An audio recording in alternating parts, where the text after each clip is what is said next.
তো এটি হলো প্রিন্স আলো 10 লঞ্চের কেবিন নাম্বার। এখানে যোগাযোগ করলে কেবিন। আজকে দ্বিতীয় ট্রিপে যাচ্ছে সুন্দরবন 16 বরিশাল থেকে ঢাকার উদ্দেশ্যে। সুন্দরবন 16-র কেবিন বুকিং নাম্বারটা দেখিয়ে আনি।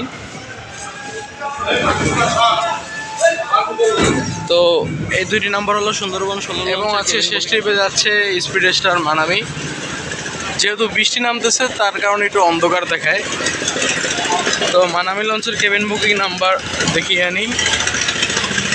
আর মানামি লঞ্চে কিন্তু সোফা রয়েছে। তো এই তিনটি হলো মানামি লঞ্চের কেবিন বুকিং নাম্বার। আর সোফার জন্য আসসালামু আলাইকুম এভরিওয়ান, শুভ সকাল সবাইকে। তো আজকে বরিশাল ঘাটে রয়েছে তিনটি লঞ্চ। যেহেতু আজকে পারাবত 18 থার্ড ট্রিপ, সেই কারণে পারাবত 18 আসে নাই, তা না হলে আজকে ঘাটে 4টি লঞ্চ থাকতো। তো আজকে ফার্স্ট ট্রিপে রয়েছে প্রিন্স আলো 10। প্রিন্স আলো 10 যাবে আজকে বরিশাল থেকে ঢাকার উদ্দেশ্যে ফার্স্ট ট্রিপে। তো যদি কেবিন নাম্বার দরকার হয় দেখিয়ে আনি কি প্রিন্স আলো 10-এর কেবিন নাম্বার। আর চেষ্টা করবেন সবসময় লঞ্চের কেবিন বুকিং নাম্বার থেকে কেবিনগুলো করার।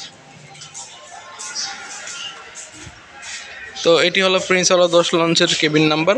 এখানে যোগাযোগ করলে কেবিন ভিআইপি সকল কিছুর জন্য যোগাযোগ করতে পারবেন। আজকে দ্বিতীয় ট্রিপে যাচ্ছে সুন্দরবন 16 বরিশাল থেকে ঢাকার উদ্দেশ্যে। সুন্দরবন 16-র কেবিন বুকিং নাম্বারটি দেখিয়ে আনি। তো এই দুইটি নাম্বার হলো সুন্দরবন 16 লঞ্চের কেবিন বুকিং নাম্বার। আর লঞ্চে কিন্তু অনায়াসেই বরিশালের ব্যবসায়ীরা মালামাল যাতায়াত করে, খুব ইজিলিভাবে আনা যায় সড়ক পথের হ্যাসেল ঝামেলার থেকে। এই যে দেখেন মালামাল স্বল্প মূল্যে সাশ্রয়ীভাবে আনা যায়। শেষ ট্রিপে যাচ্ছে স্পিড স্টার মানামি। যেহেতু বৃষ্টি নামতেছে তার কারণে একটু অন্ধকার দেখায়। তো মানামি লঞ্চের কেবিন বুকিং নাম্বার দেখিয়ে আনি। আর মানামি লঞ্চে কিন্তু সোফা রয়েছে। তো এই তিনটি হলো মানামি লঞ্চের কেবিন বুকিং নাম্বার। আর সোফার জন্য এই লঞ্চগুলোর নাম্বারগুলোতে যোগাযোগ করবেন। কষ্ট করে হলেও একটু স্ক্রিনশট দিয়ে রাখবেন। প্রতিটি লঞ্চের কেবিন বুকিং নাম্বার পাওয়ার জন্য প্রতিটি জায়গায় স্ক্রিনশট দিয়ে রাখবেন।